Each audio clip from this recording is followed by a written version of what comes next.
ગઈકાલે Bhaktinagar police station વિસ્તારમાં આવેલ સોરઠિયાવાડી સર્કલ પાસે એક ભાઈ છે જેમનું નામ અમિતભાઈ તન્ના છે. એમને રિક્ષા વ્યાજથી પૈસા લઈને લીધેલી અને એમનો ભાડેથી લઈને રિક્ષા ચલાવતા હતા.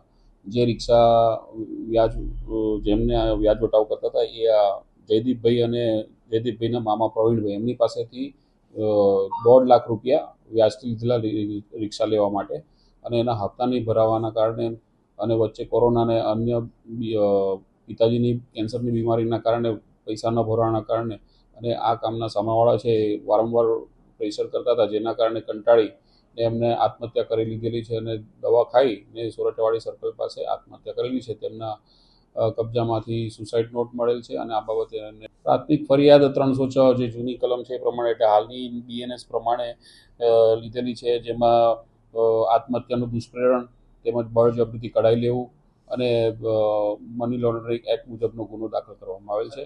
1.5 લાખ એમને લીધેલા રિક્ષા માટે અને વ્યાજેથી લીધેલા અને રિક્ષા પણ એમને પરત કરી દીધેલી.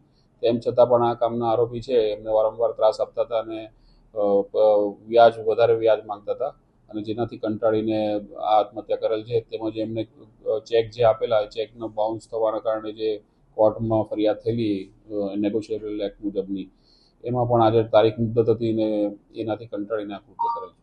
આરોપી હાલ પોલીસ કબજા હેઠળ છે. એક આરોપી હાલ પોલીસ કબજા હેઠળ છે અને આગળની કાર્યવાહી કરવામાં આવશે. સાંજ સમાચાર ફેસબુક પેજને લાઇક કરો, વિડીયો શેર કરો અને વધુ વિગતવાર સમાચાર માટે sanssamachar.net વિઝિટ કરો.